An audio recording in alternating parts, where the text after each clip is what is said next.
What is up, my dukes and people? I don't know what dukes and people are, but what is up? We're here with chapter 231 and 232, doing a double chapter review for this review of Undead Unluck. I'm coming at you a bit more energy, a bit more raw, more regular, is because I'm back off holiday. I'm feeling fun, I'm feeling refreshed. What's the chapter title? I don't know. Remember. Will remember be using this chapter? Yes, it will. You probably already know this because this was last week's chapter. So let's get into this chapter review. Back where we left off, Soul versus Unjustice and Undead, Julia and Victor. Soul is pretty livid right now, considering the fact Unjustice has manifested the whole thing that he wanted to stop. And he feels like he's still confident in being able to take them down right now because he's charging up two soul attacks to fire at Victor and Julia. But for some reason, his attack has not stopped. I guess so, being so, the number one master rule probably has a way to go around Unjustice. He probably, maybe just soul power overpowering it. So they just kind of have to dip out. They go over to Fuko and Andy.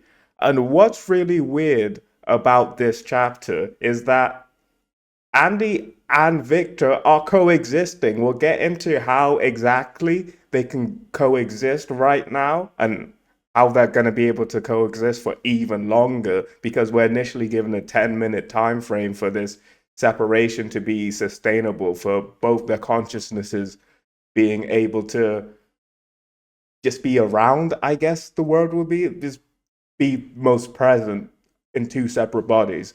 But before that, Fuko is activating Remember. And yeah, the activation is simple as her just like announcing it, I guess. And Remember starts to flash, and everyone is getting their memories back. So we head over to War and Billy, and because Billy has his full memories on how to use his abilities, he finally is able to use Unjustice and finishes up the fight with War pretty quickly. And this is kind of the same thing going around throughout all the battlefields. We get back to Time versus Fang, and this was a fight I was really looking forward to. We see Fang as an old man for a little bit. Time even says that you've aged, but you've gotten stronger, and that's something that I was alluding to as well. I was thinking that with someone like Fang, age probably makes him stronger just by being Fang. I don't understand how, but he somehow understands his body more or something. We don't really get an explanation on it. The fight ends pretty quickly. Yeah, Fang takes out Time, Billy and Teller takes out War. These superior rule fights are happening way quicker than I thought they would. It also turns out that Fang's aging process was stopped. I think it's by Unjustice. So Fang is back to like full health now. I wonder if he's got weaker again. I doubt it. Someone like Shen never gets weaker. He always gets stronger. But I don't know how I'm feeling about all these fights ending so quickly. Also, Fang had a really badass design as an old man.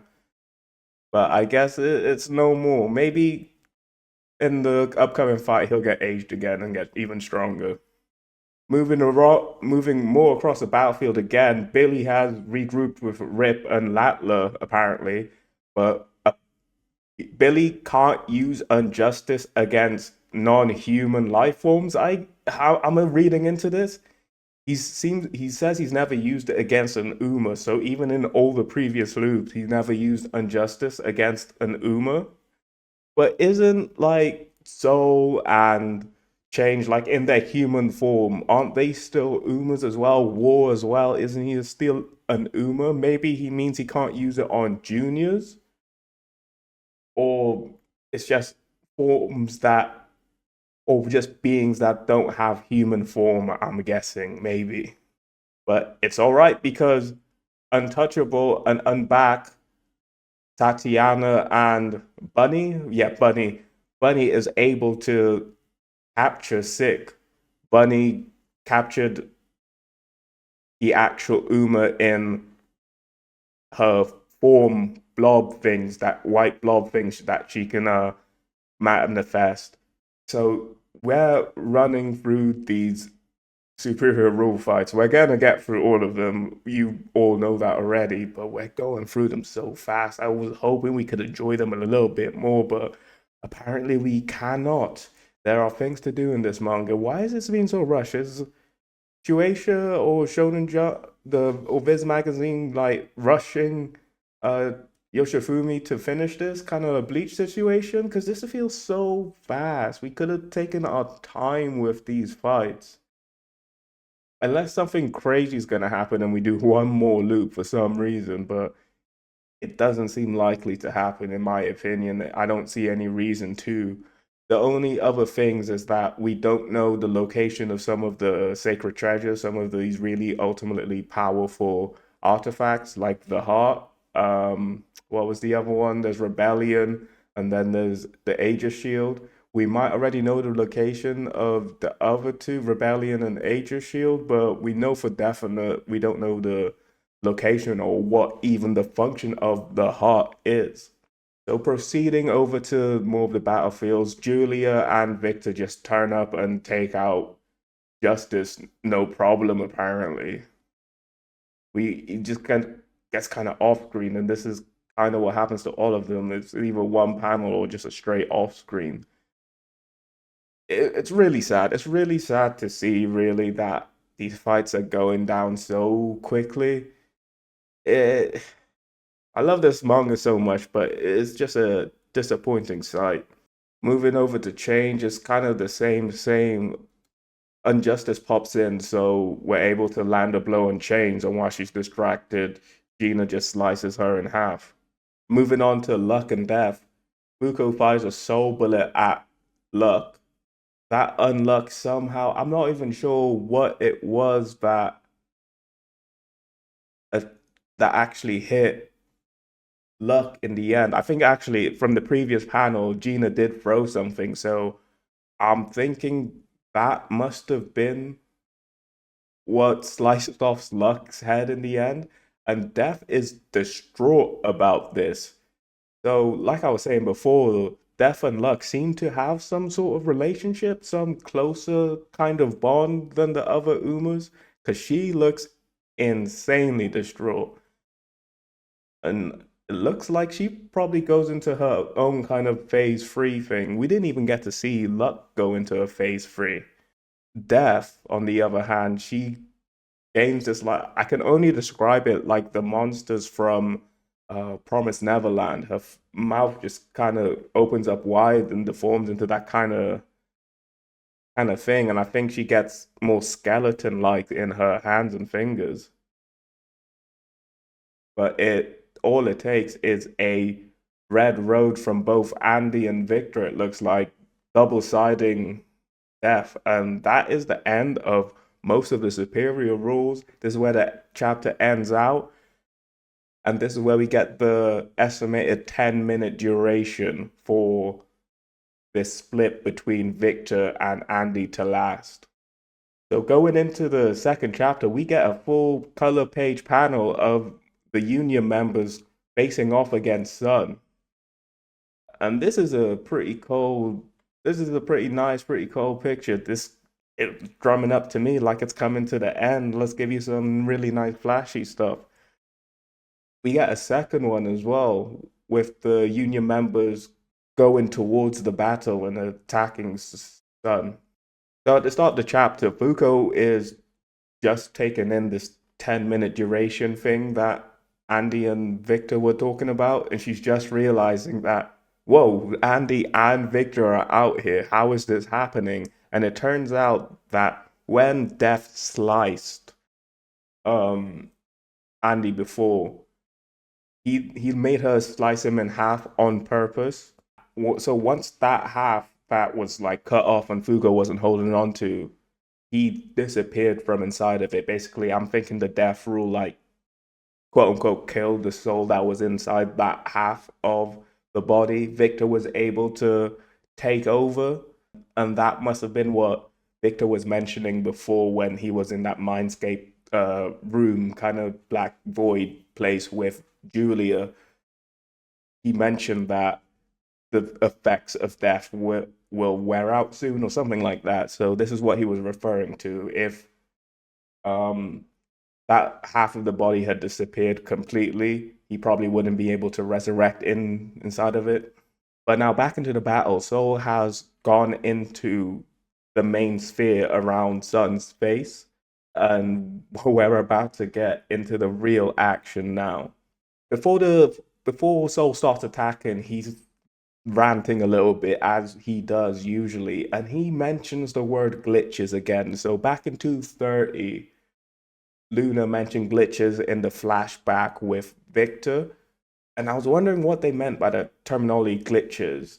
Did she mean the rules? But here, Soul references glitches as the negators. So were the negators unplanned? Is there an outside force creating these negators? Also, why are they called vessels? They're called glitches, they're called vessels, they're not rules.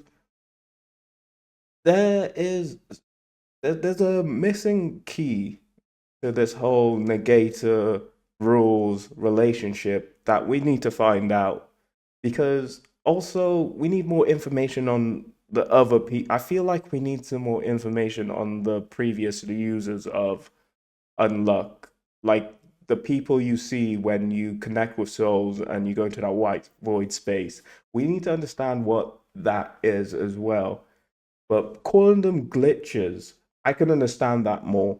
Like there are rules, and then these negators come which uh defy those rules. Those are glitches. That is the literal definition of glitches.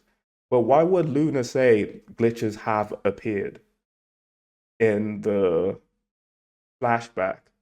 We don't have all the pieces of the puzzles. I'm trying to think about it, and off the cuff thinking about it, I can't come up with anything right now.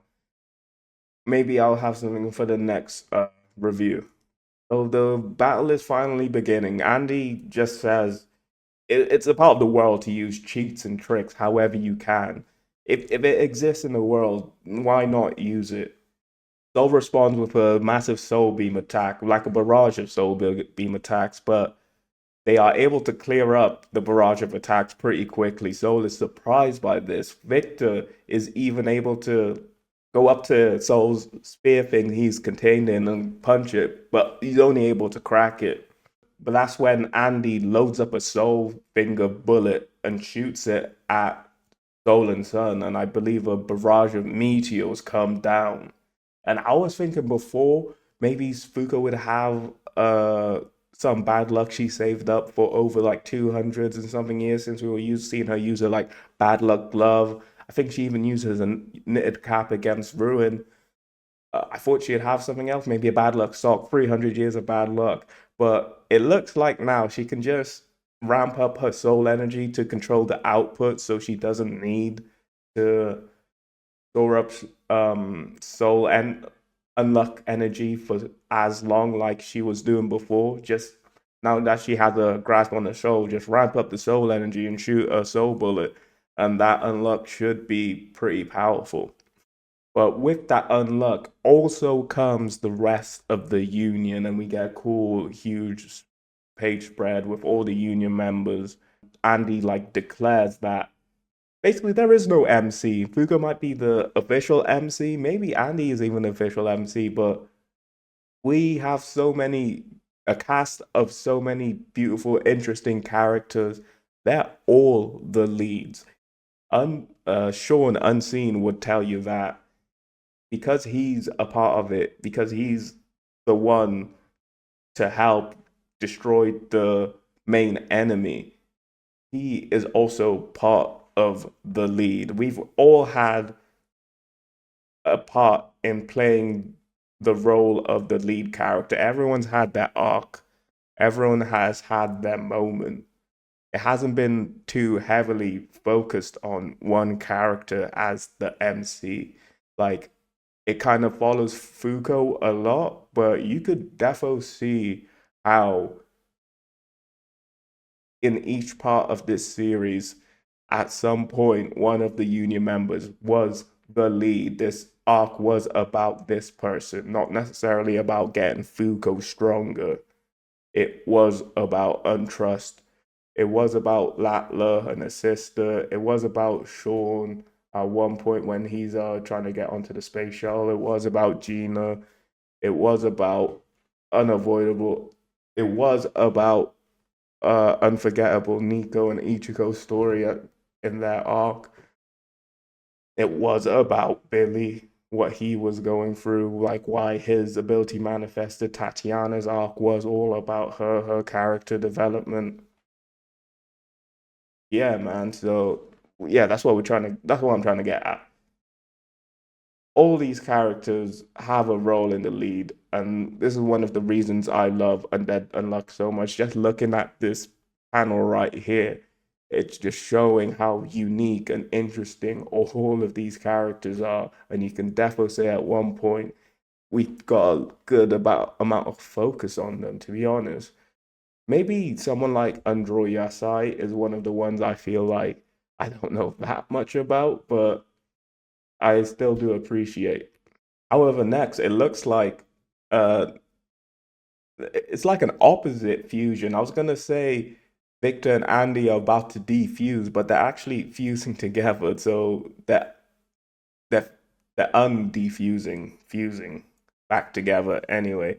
However, Rip is there to be able to cut the soul bond between them, and he's unrepaired, so that bond won't repair again. So we have Victor and Andy full time. And it's another FU to Soul because he was saying at the start, I won't accept this. No, it doesn't matter that it's half of the same. There are no two souls. This is against my rule. But Rip has just solidified that exception to your rule now. These negators, these glitches, they can pull whatever tricks they want. And to end off the chapter, Victor and Andy release Unlimited Dead Road. And I think this is a Red Road, Dead Road with Victor probably using the blood energy, just using his blood, but Andy's wrapping it around with some soul energy. So I feel like Victor's output with his like blood force is probably still more than Andy since he is more used to using it, but Andy's soul capability is by far and away better than Victor's. So this is the combination of both of their strength, the ultimate dead road, unlimited dead road. And that is where the chapter ends off with Soul just getting fucked up, basically. No other way to say it. Yeah, man, this was a nice quick chapter. I should do it with more energy, more time. I probably didn't delve deep into some things as much as I would, or maybe I have. To be honest, it's a pretty action heavy chapter. I'm loving it. I'm not loving how fast it's going though, but we'll have to see. We'll have to see. To be honest, I feel like it could end in like 10 chapters. The way they're going, they just mopped up those superior rules pretty quickly, and now they're fighting God, and I think they're about to take out Soul. And once Soul is gone, that's a pretty big weakness. So yeah, Undead Unluck, and then chapter maybe, but maybe we'll make it to 250. Maybe you might want to end it on a nice round number, but it's looking like it's gonna end soon, and I don't know what I'm gonna review after. Well, I do want to review like One Piece and that. Undead Unluck is kind of like the practice towards that. So once Undead Unluck ends, I will pick up One Piece, and hopefully I will be better at this reviewing thing, and I can show the love to One Piece that it truly deserves. But this is it for me. Thank you for watching if you made it all the way through, and I'll see you later. And I did bin off the intro. We'll come back once I saw it out with my friend, like an actual song and stuff. Peace out.